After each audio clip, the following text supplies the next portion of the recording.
Good evening, everybody. My name is Todd Scholl. I am the lead learner at the South Carolina Education Association Center for Educator Wellness and Learning. We call ourselves COOL.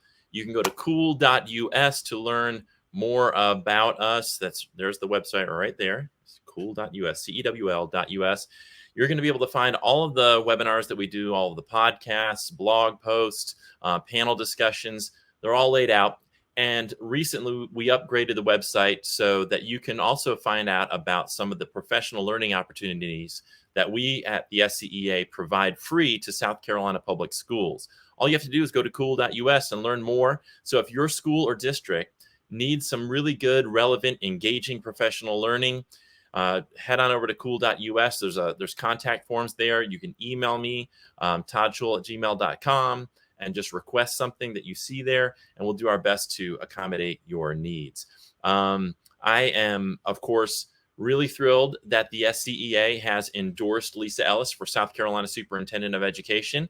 As always, we encourage you to go over to our website at lisaforsc.com, check out what she stands for, make sure you're registered to vote. Make sure that your neighbors and your relatives and your coworkers and the cafeteria staff and the bus drivers and the custodial staff and everybody in your school, the substitute teachers, are all registered to vote and know the importance of this election and the importance of voting for Lisa Ellis for South Carolina Superintendent of Education. You can check out more information about voting in South Carolina at the scea.org/votes. And you can learn more about Lisa Ellis's campaign by texting the word Ellis to 48744. And before we jump into tonight's session, I want to make sure you look at the scroll along the bottom.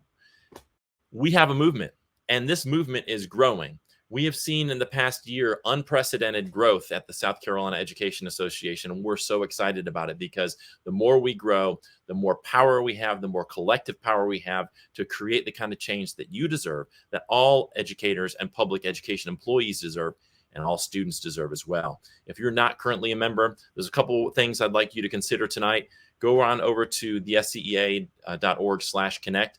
That is a no obligation form. Just connect with us. We'll reach out to you. We'll give you some more information. We can talk to you about what membership is all about, what all the benefits are, why we need you in our movement, how you can become a leader in our movement. Just check that website out, the scea.org/connect. And if you're interested in joining, you can go to jointhescea.org right now or text the word join to 48744. We would love to have you in our movement. I'm so excited to be in the movement, and I'd be excited to have you in the movement as well. Well, let's turn our attention to tonight's session.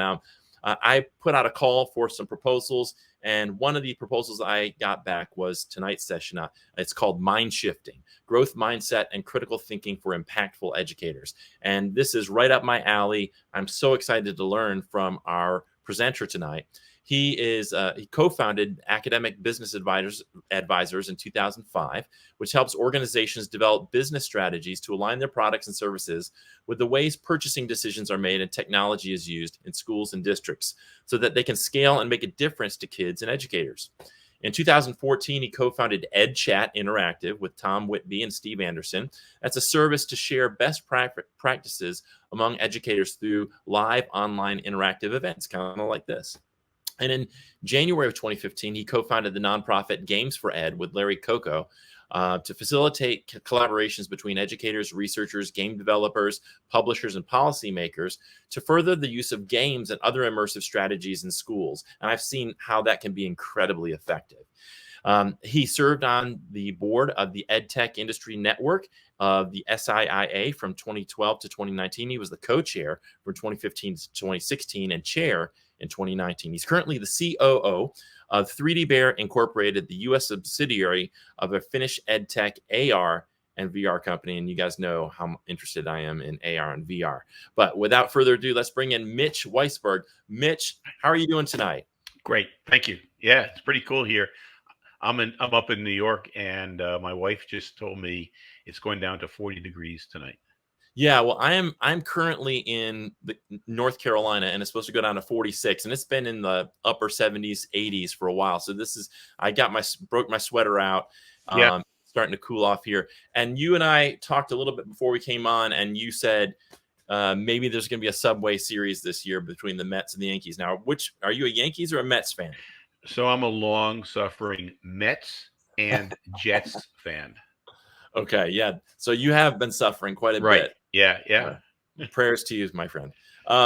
Yeah, I've been a Yankees fan since I can remember. So I've been fortunate. They've had kind of a little bit of a dip lately, but I Right. feel like they've got a good chance this year.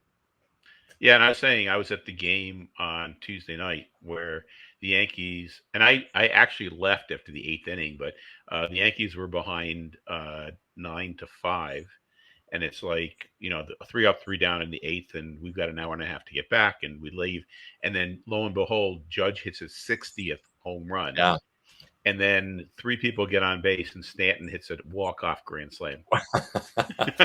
Yeah. I mean, yeah, it's been an amazing year for Judge, and I'm hoping that he's going to break I guess the steroid-free record this Right. year. Yeah. Did I miss anything in your bio that you want to mention to everybody?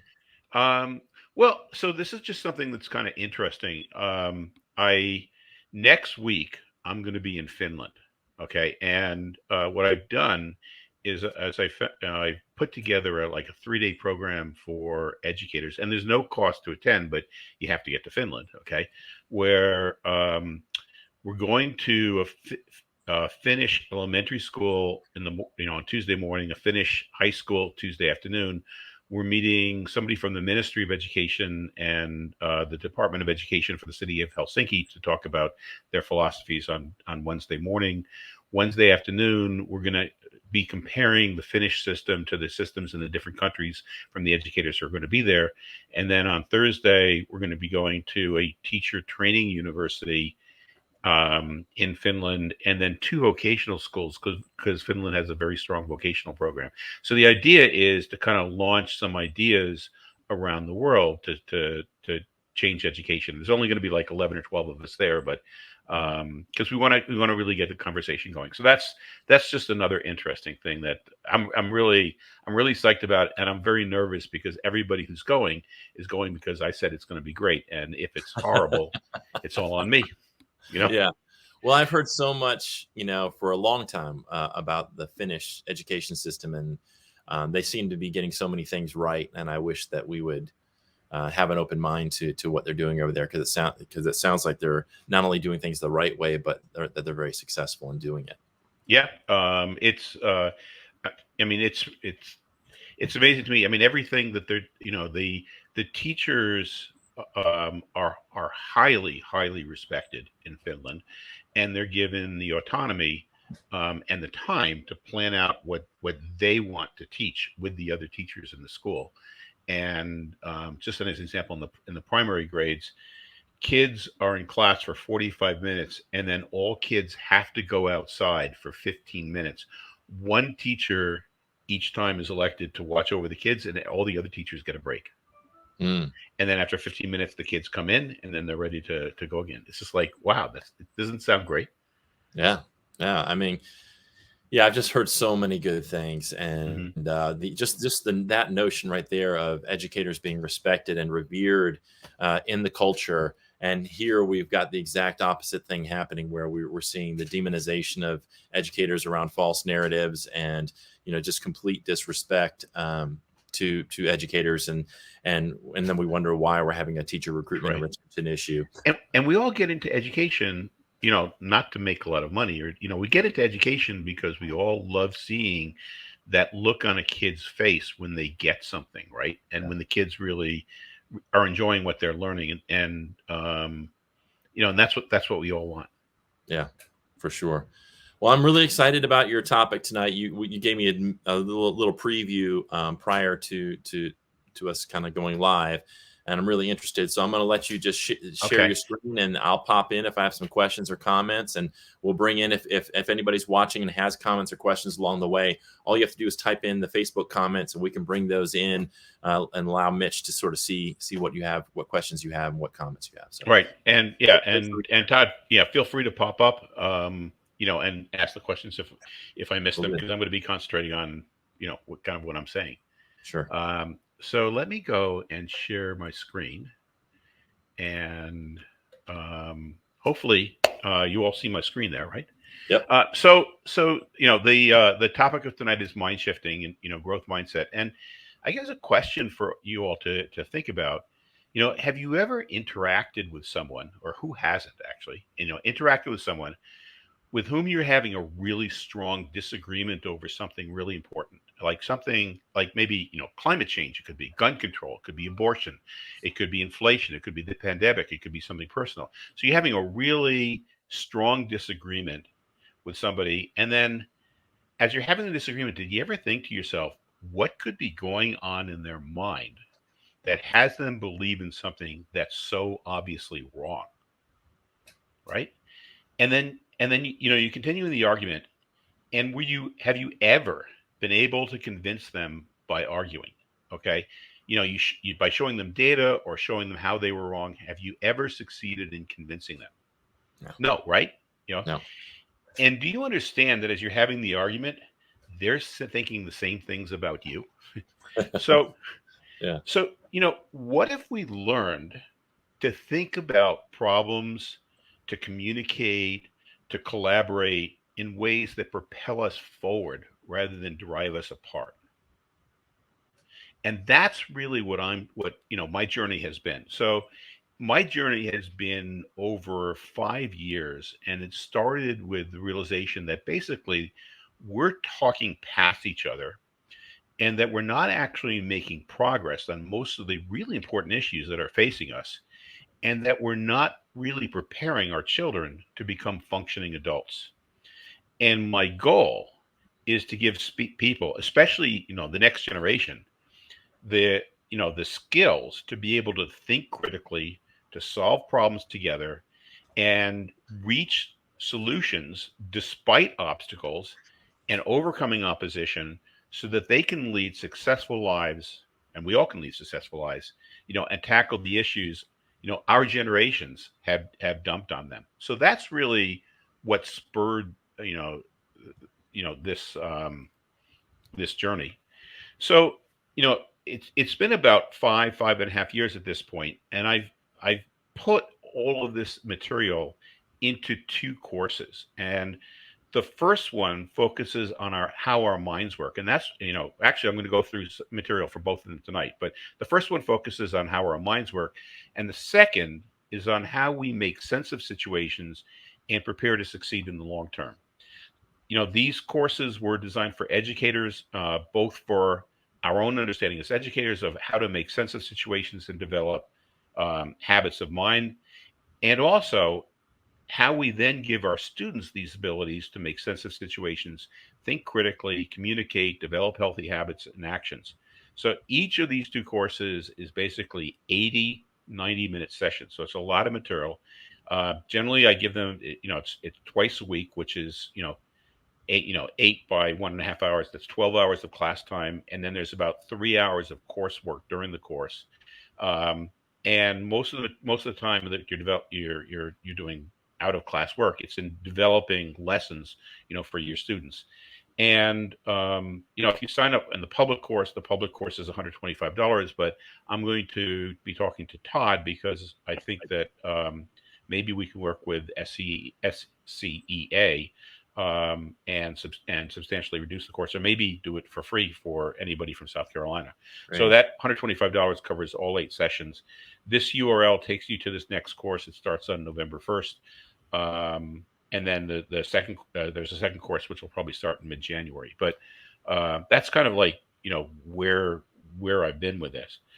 One is from the material in the course. Okay, so we start off, and this is really an oversimplified view of how the brain makes sense and makes decisions. And there's like 100 billion neurons in different parts of the brain. But if we think about decision making and we break it into 3 parts, there's the heuristics part on the top left. Okay, and these are the things that we know how to do well, the things that we can do without thinking, rules that we've internalized.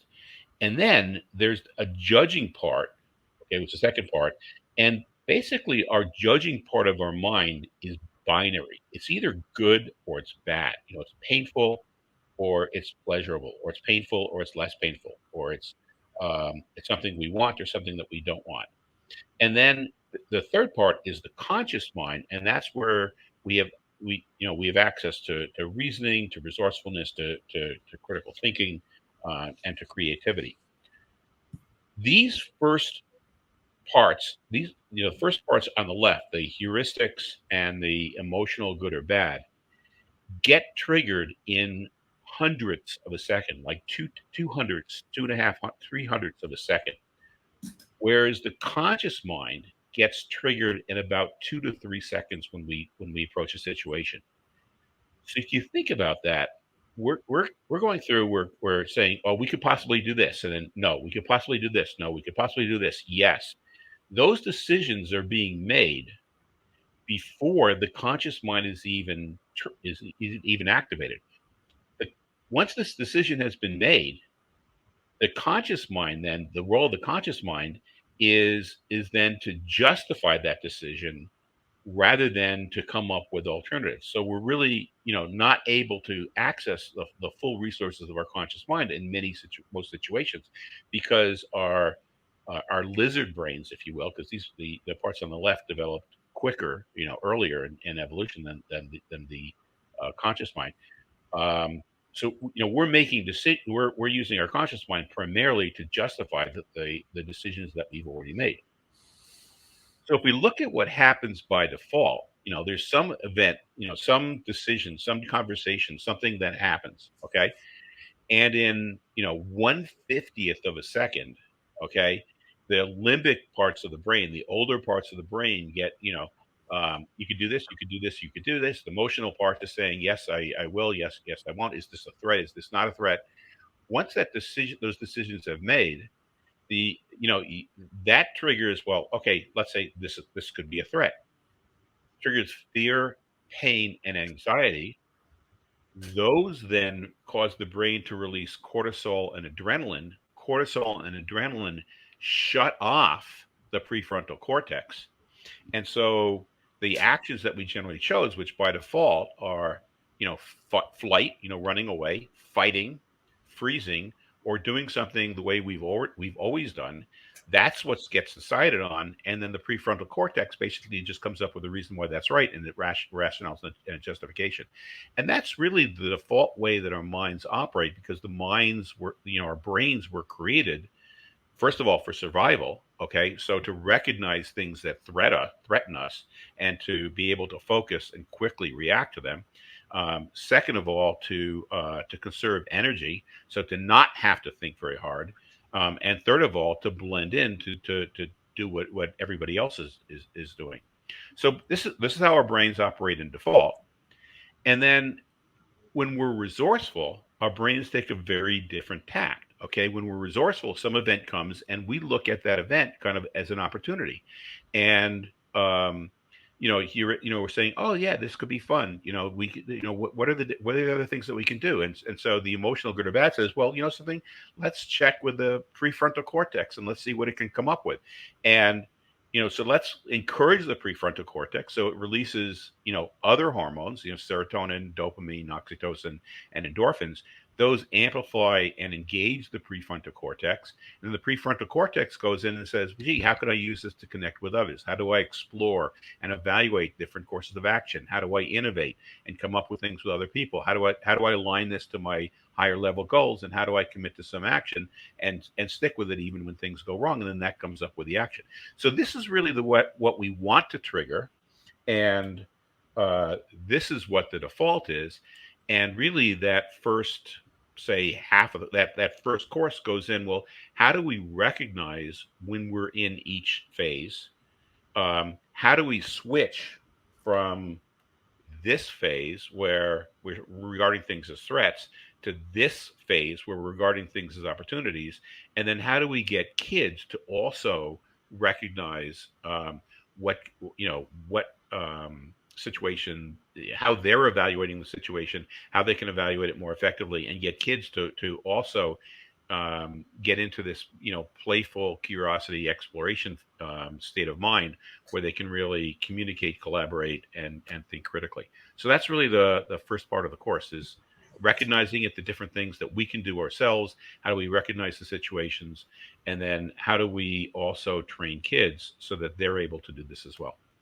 So I'm going Yeah, to stop that's a second and yeah, yeah. yeah, and anybody who's watching, if you have questions or comments, please type them in the comments field on Facebook, and we'll bring them in. But I had so many thoughts when you were sharing this. One of the things that I'm very passionate about is mindfulness, and being able to really deconstruct a process of how do we develop and cultivate this capacity to do what you're saying here in the second part, which is to keep that prefrontal cortex online, even if you are maybe a little bit stressed out or something happens that would normally cause you stress, normally cause you to go into that sort of stress response where you're not really in your right mind and you're making decisions based out of fear and anger.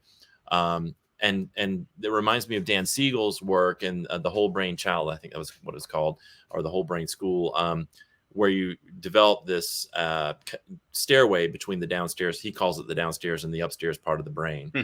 And I really like that. I like having metaphors for these sort of neuroscience concepts. I think it helps to have those kind of metaphors. And I think this is such a key component in terms of student behavior and even adult behavior in the school, and how we have cultivated capacity to emotionally regulate, stay calm in the face of what is can be a very stressful environment in schools. Yeah, imagine talking to, having gone through some of the work with kids, your students, and a kid is acting up in class, they're angry, and you talk to the kid and say, okay, I can tell that you're really angry right now. What are the three ways that you know of that could get you into a more resourceful state of mind? And they have it because they've been through it. So you've anchored those three things. And when you hit on mindfulness, mindfulness is one of them. You know, it allows us to calm the brain. I mean, so I'm just thinking, how many times do we do something and we get really, really upset because we messed up or somebody messed us up or something like that, and then 2 weeks later we think about the event and we're able to laugh about it. Yeah. Okay.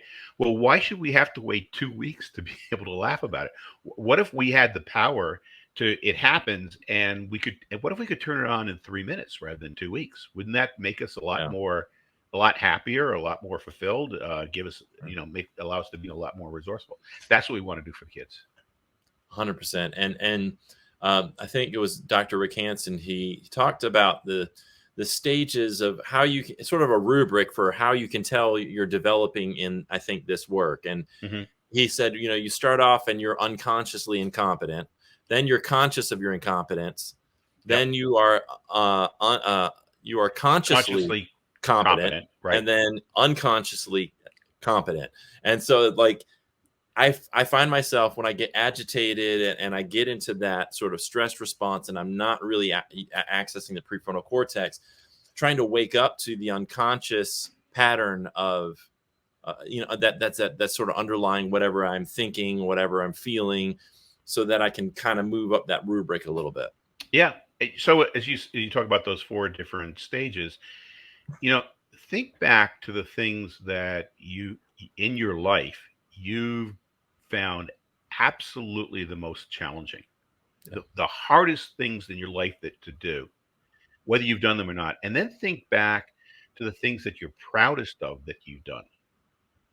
And my guess is all the things that you're proudest of that you've done are also related to many of the challenges that became really hard. And so what if you could like switch from um, when you're doing something that's really hard and causes you to be anxious and nervous, and maybe even angry, what if you could switch your mind frame to say, wow, this is a great learning opportunity for me. And so you welcome it. Yeah. Your whole attitude towards that changes. Well, that's for us. what if we could get kids to do that? Like, Yes. they're oh, I'm not good in math. And then, but what if we could get them to say, you know something? I'm not good in math, and that's a great challenge, and I'm going to get good in math. Okay, we see them do that with, say, video games or things that they like to do. Yeah. What if we could get them to do that with school? Sure. Absolutely. We have someone watching. I think she's from Malaysia. She was on another session that we did. Her Oh, name's I know Kay. You know, Kay? I know Okay. Kay. So She's she's great. asking, yeah, she's saying staying focused is a major issue, specifically or especially with so many distractions and things going on around her. What would you recommend for that?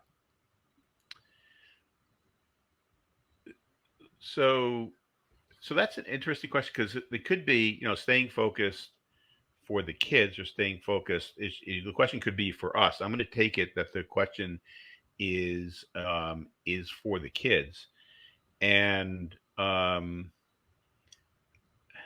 so if I wish in the next part I kind of explain complex situations, and this that question yields you to a complex situation. But having said that, um you know there's mindfulness, but part of the course goes into our conscious minds can handle basically five thoughts. Okay. So, and that, whether it's us or whether it's students, there's, five plus or minus two. Okay. So one of the things, as a teacher or, somebody working with kids or somebody working with everybody is to keep that in mind, that we can't teach something and then teach something and then teach something.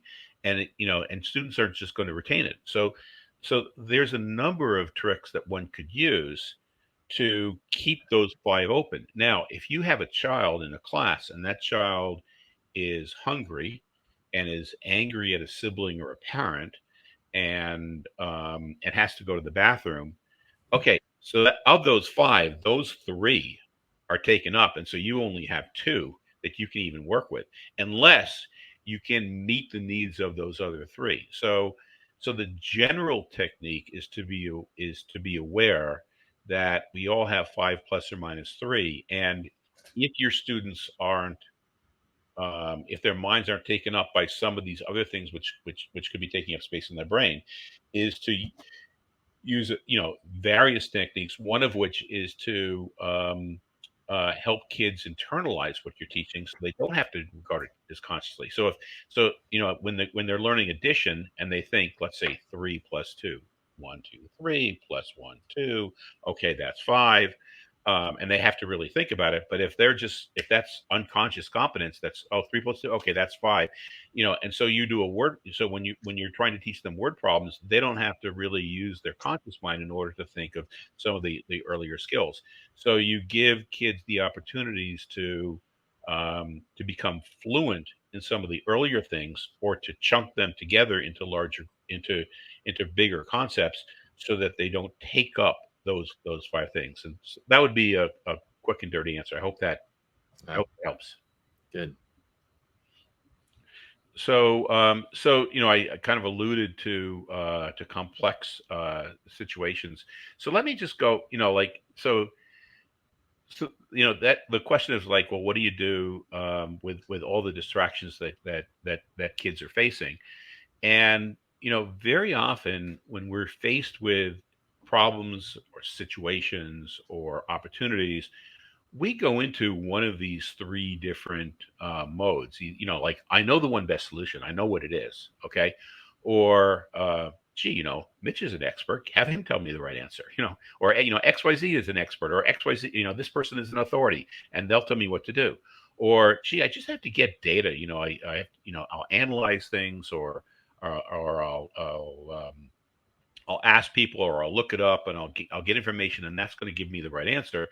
And then once I know that right solution, now all I have to do is let everybody else know that they're wrong, and that because my solution is right, and that's kind of by default. What we go through in the course is, there really are situations where there is one right answer, okay, but there's many other types of situations where there's more than one right answer, or maybe there's no answer at all. And so, um, the next base of this, the course number two, but we're using something. It was pulled together by a person named Dave Snowden, who's from Wales, and I challenge anybody to pronounce this. Okay, but it's the Cynefin framework. I never would have. I never got. Like it took me a year and a half to figure it. To learn how to pronounce it correctly. But it's a Welsh word, basically meaning home, or hearth. But and there's a lot of other material in this section of the course also. But it has us recognize four different types of situations. So there clearly are situations where there is one best answer. If I'm hungry, then get something to eat, okay? Or my car is out of gas, fill it with petrol or with gasoline, okay? So those I would call simple problems. But there's also a lot of situations where hey, it's not obvious, okay, that we have to analyze information and or we have to find experts to help us with with that information. And usually in these types of situations, there's more than one right answer. So if you think about, say, designing an airplane or designing a school, okay, if you were designing a school and you got five different architects and you gave them you told them what you needed, you get five different designs. Probably any one of them would work. And the interesting thing about another interesting thing about complicated problems is that it's much less important which of those solutions that could work that you choose. The thing that becomes the absolute critical thing is that everybody works together on the same solution. So just imagine a discussion and the differences in a discussion where everybody walks in thinking there's one right answer, and then I'm going to find it or I have it. And now anything anybody else suggests that's different is wrong. Mine is the best, or this is the rule. Versus a discussion where people get together and say, you know something, there's probably 10 different things that could work. So let's just quickly get through the decision so that we can really work on how to make this work and we can work together. Completely different discussions, right? Yes. Okay. The third type is here on this top left called complex. And in complex situations, these are novel or new situations where nobody knows the answer. So take coronavirus. Okay, when it first came, nobody knew how it was going to evolve. Nobody knew how it spread. Nobody knew how to stop it. And in these complex situations, they're never really solved in advance. The way you get through complex situations is you're going to be trying different things one way or another, um, and hopefully you're using the information that you get from trying these different things in order to continuously improve. And so, a question is, well, A, how do you come up with these different things? And that's probably too long for tonight. But basically, you want to make sure that things you try aren't going to get you into a worse situation than you are now. Okay. But you want to try different things that are going to give you good information. And just so imagine what would have happened with coronavirus if we all were prepared that, hey, this is a complex situation. Nobody knows what to do. An expert is, doesn't know anymore. Really, they have expertise in parts of this, but nobody knows, the full story. So the experts can recommend a couple things that we try, like wearing masks or maybe distancing. And we can try those, see what the results are. But we don't have this. We wouldn't have this demonization that, in one sense, in the U.S., the government says masks don't do anything, so don't wear a mask. And then 2 months later, masks are the number one thing that you should be doing to protect yourself. Wear a mask. It's like you lose your credibility. The government said, look, the data right now is showing that masks may not be the best thing. So if you want to wear a mask, sure, but we're not sure that we don't see any evidence that it works. And then we now have the data to show that a mask works. And the same thing with vaccines. And now government kind of is backed into a corner because they've come out and said all these things about vaccines, and they can't go back and say, well, we were we were wrong. Even, it works in these circumstances, but it doesn't work in these circumstances. They have to double down on what they've said. Um, so giving people the skills to recognize when there's a complex situation and when you have to be trying things rather than coming up with a solution. And the other, another interesting point about complex solutions is that experts are generally the worst people to be in charge. Um, there's a lot of the data shows that experts are people who know more and more about less and less. What we want with complex situations is people who are willing to try new things. And so you need experts in the process, but experts shouldn't be running the process because you have to come up with novel solutions. So that's the third type. And then the fourth type is when you're in real danger. And when you're in real danger, you don't have time to come up with a lot of different solutions. And then your number one priority has to be to get safe. Okay. There's a flood. Or there's a fire in your house. You have to get out of the house, and you have to get your loved ones out of the house and your animals out of the house first before you think about, the house is burning down. I wonder how in my next house I could prevent it from having an electrical fire. No, no, no. Get out of the house first. Get yourself safe. Then you can worry about the next thing. And then, in the course, it's like, what types of people tend to stick with simple or complicated or complex or chaotic, even if the situation doesn't call for it. How do you recognize it? How do you back out when you're faced with a person who's telling you that there's one thing to do, or that you're in a chaotic situation, and you have to do something? What are the types of things to do in complex situations? What do you do in complex situations where you can't afford to try different things? How do you simulate different situations? How do you go into brainstorming mode so that you're not at each other's throat, but you're supporting each other? These are the types of things. And then you see that thing called cliff there. Simple is these rules, and you think about bureaucracies. Bureaucracies want rules. Like, when this happens, this is what you do. Even if the situation changes, the bureaucracies generally don't change. And eventually what happens is the situation gets worse and worse until it becomes really threatening or chaotic. And you basically fall off the cliff from simple to chaotic. And then you can't get back to chaotic.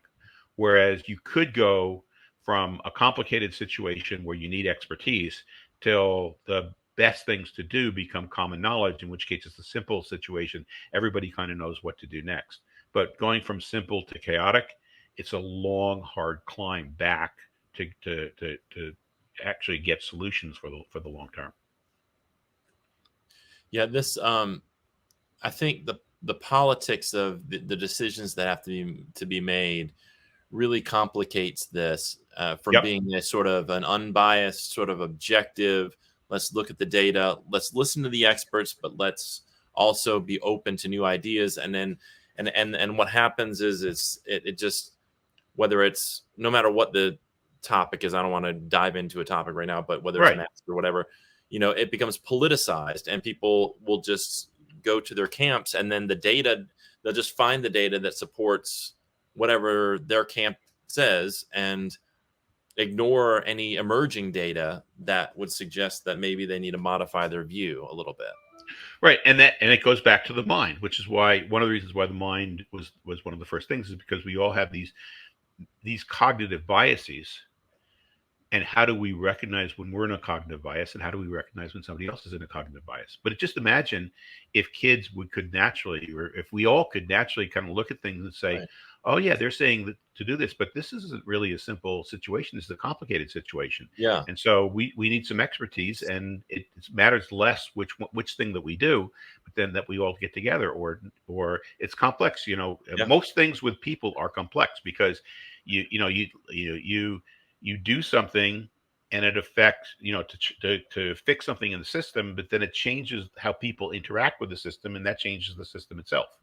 Sure. So, This reminds me a yeah. lot of Simon Sinek's work, where he Yep. talks about how human behavior is really driven by the limbic system. Yet a lot of us are trying to convince people through the prefrontal cortex, through this sort of logic-based, communication. But Yep. if you think about how people made decisions about masking or whatever. It's really about a feeling, and with this tendency towards tribalism that I think fuels people's decision making based on feeling and emotion, rather than let me just take an honest look at where the data is now and make the decision there. Right. And actually, so that kind of triggers the next part. I can, so I'm going to go on to the next part, and you can come back. We can come back to this also. Is that goes to like, how do we implement things? And kind of by default, we think, okay, I got the solution. I'm going to do this.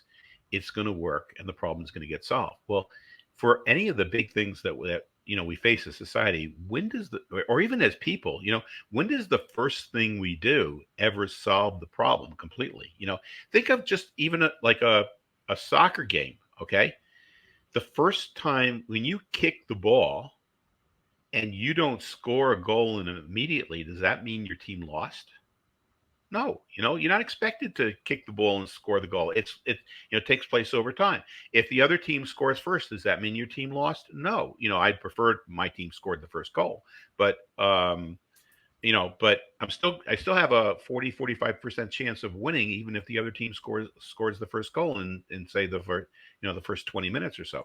So the third part is dealing with, how do we prepare to iterate, and we're using something that was developed really in the Air Force called OODA loops, and very simplistically, and it maps what we all naturally do anyhow, is we're observing information, we're figuring out or orienting different, what we could do. We're deciding to do something, and then we're acting, but we're using it as a loop, because then we're observing what we did and how we did it, and then reorienting and deciding and acting again. And it was developed by an individual named John Boyd originally in the 1960s, and then he refined it. And this is an overly simplistic view of it, but here's the whole thing, and it really maps exactly what we do in our brains whenever we're effectively or ineffectively making decisions, and it also maps what we do in groups to effectively and ineffectively make decisions. And this, going through this and understanding what each one of these arrows means and what each one of these items means that we are really prepared for when people oppose us. And a good part of this section deals with what you were talking about before, is that as people, we're reacting from our limbic parts of the brain, our limbic systems, and when we're reacting emotionally. So what are the tactics we can use, and how do we internalize those tactics so that we can access them really quickly in this orientation stage, of the different methods that we can use, so that when somebody disagrees with us, we can go into a frame where we're mutually problem solving rather than arguing. And we go through in the course about 4 different techniques for how to connect with people, and how different, how to connect with groups in order to go into problem solving mode rather than arguing mode. And a big part of that is establishing rapport with the other person and making sure that you're in rapport before you do anything. And then second part of it is finding commonalities with that other person, common goals. So, they may be thinking we need more guns in order to be safe, and the other person may be thinking we got to get rid of guns to be more safe. And that doesn't necessarily mean that you have to just have an argument. Do we get more guns? And we have, or okay, we could be having a discussion on what are all the different things that we could be doing in order to be safe, because both people have this goal of being safe. So we could find some common ground. I want to just put a little comment in there. It made me think of, I had an interaction recently, probably about 3-4 weeks ago, with somebody who was very conservative, coming on to some of the live streams that we were doing, and some of the Facebook posts where we were, posting some things maybe that were a little more on the progressive side. And he wanted to have these arguments with me. And I said, I'll be happy to have a conversation, but let's first see if we can find out, like, do you like Star Wars? Because I like Star Wars. Do you have kids? And what I was trying to do was trying to show that our humanity isn't limited to just the areas where we have conflict. Let's find some common ground where we can connect to each other as humans first. And then the conversation about the thing we disagree on vehemently can be more humanized and can perhaps be more constructive and productive rather than resorting to ad hominem and insulting Yep. attacks. Perfect example. Perfect. Yeah, perfect. And it can happen at just, in less major discussions, like say, you know, interactions like, with another person, a spouse, a friend, a student, you know, when when you criticize me and say, Mitch, you should have done this in the presentation. Okay. Okay. You may have the best intentions, but my limbic brain, my first reaction when you say that is, this person is saying I'm not good enough. And and that kicks in 1/50th of a second, and I may come up with my reaction before my conscious brain, come up with exactly the words to say. But that's my immediate reaction. So the question is, how do you step back from that and establish the connection, um, and some common ground before going into the fact that I screwed up this whole presentation, right? Yeah. Yeah. I think that's kind of that, that banking model. Like, you make these deposits with people, Right. so Yep. so that then I can make a withdrawal, and that it's my entire sort of perception of you isn't around the critique or the negative thing or the pulling apart an idea or a piece of you that I'm, you know, um, saying something negative or that could be perceived as negative. Yep. Yep. Yeah. And that's really, conceptually, it's this, OODA loops, and then specifically around when people oppose you or when people disagree with you, what are the ways to still come up on top? Now, there's situations where people oppose you, like, if you're playing tennis or, against another person, one of you is going to win and one of you is going to lose. Okay. Right. But if you want to do something in your class and the principal thinks that you should be doing something else in your class, you two have to work together, over the course of the year. So you don't want to get into a win-lose situation with somebody that you're going to be working with. Right. You want to get into a common situation. So understanding the different ways of reaching rapport with people and finding common goals and being able to come back and win somebody over to your side rather than just trample over them is, it's an incredibly valuable skill, and it could be, and I think it'll be a very valuable skill for kids as well. Yeah. So we tried to go through that in, like, 35, 40 minutes, but the whole thing, on all of these concepts, all of these tactics, all the reasons why, and lessons on how to, on some of the key points, lessons that you can do with the kids. It's a lot of material, and that's why this first course, it's 12 hours of seat time for the first course, and it's 12 hours of seat time for the second course. It's really taken me like 5.5 years to pull it together. Yeah, there's so much there. There's so much there, and I encourage people to kind of go back, if they've just started tuning in, to go back and rewatch this from the beginning, because the piece in the beginning is such a critical part of this. The neuroscience behind this. Once you have that understanding, it's much easier to develop an awareness of these things, so that, like, my former instinct, maybe in 2016, is someone comes onto a Facebook post and attacks, and then I immediately attack back. If I can step back and have that conscious or unconscious competence, and I can say, okay, let's not just jump into a fight here. Let's humanize each other, and let's see where we have common ground, and then let's talk about this in a way that's constructive, And if we start to notice that we're going to reactive modes, we kind of going into that stress response, we hopefully can pull back, have the awareness to pull back and sort of recalibrate and come back to those touch points with of things that we have in common. Right, right. And you know, and that, you know, just when you're in an argument, you know, having this in mind and having those techniques in mind are really important.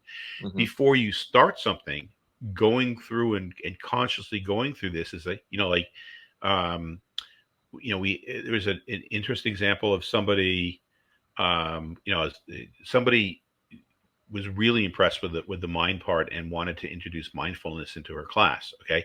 Ideally, we would have gone through the whole course and she would have thought through here, like, okay, if I want to introduce mindfulness in my class, what are some of the things that could go wrong? And what are some of the skills that I should really have in order to do that?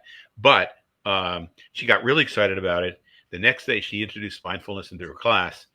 A parent heard about it, called the principal. The principal came in and said, mindfulness is a religious exercise. We don't do religion in our school. You can't do it. Yeah. And it's like, no, you know, and it's too late then. Okay. Because no, mindfulness is not a religious exercise. There are religions who use meditation practices. Okay. But it's used in hospitals to lessen pain. It's used, it's used to calm people down. It's used in therapies, you know, psychiatrists, psychologists, social workers, they all use mindfulness as ways to calm the brain down. And if she had, you know, if we had, because it never dawned on me either, to be honest, okay, until it happened. But if we had gone through and we actually used that as an example in the class, you know, what are some of the negative reactions that could happen? And so what are some of the things that we could do in advance so that those negative things don't even happen?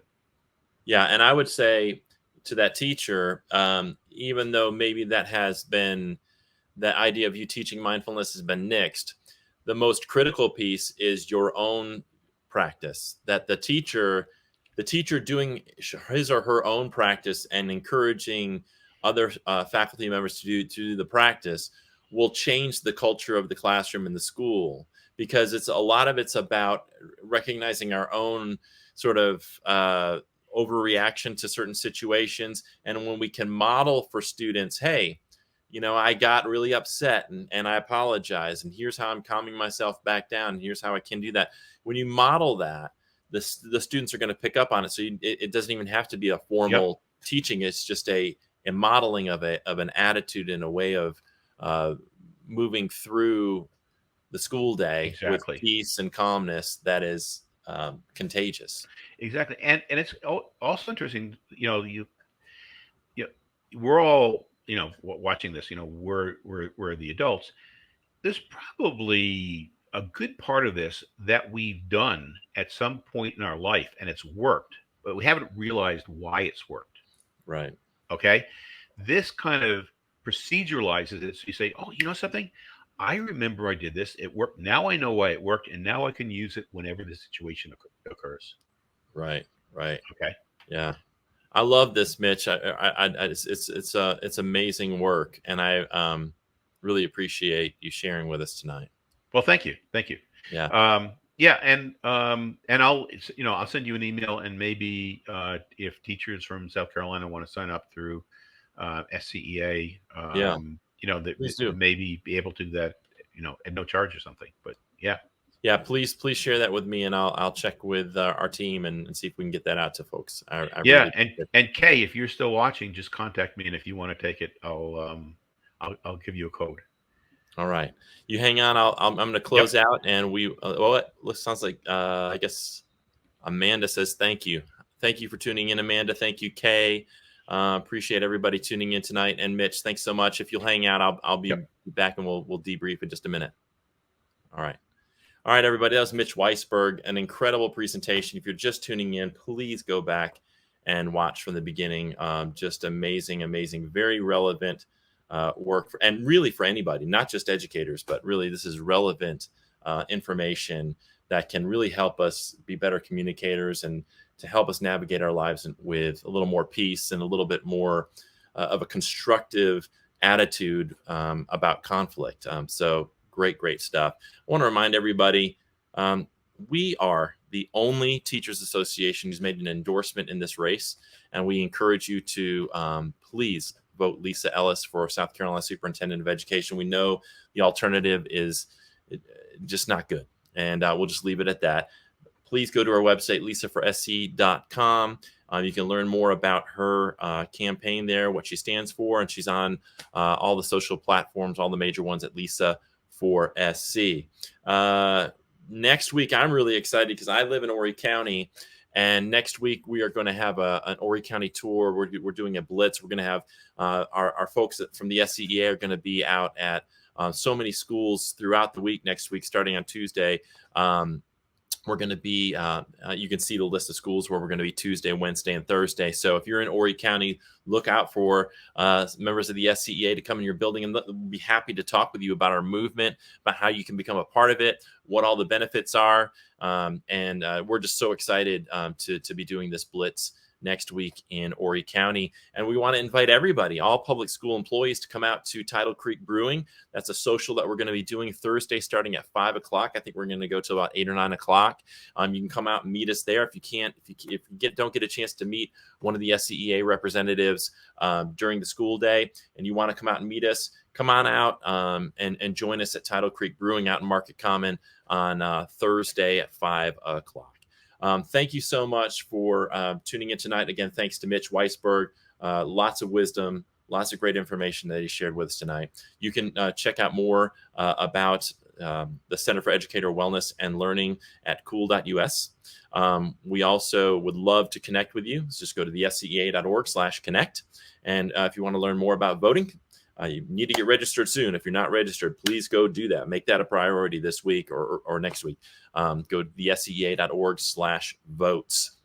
And last but not least, of course, at the bottom there, please, we'd love to have you in our movement. Join the scea.org or text the word join to 48744. Thanks again for tuning in tonight. We will see you next time.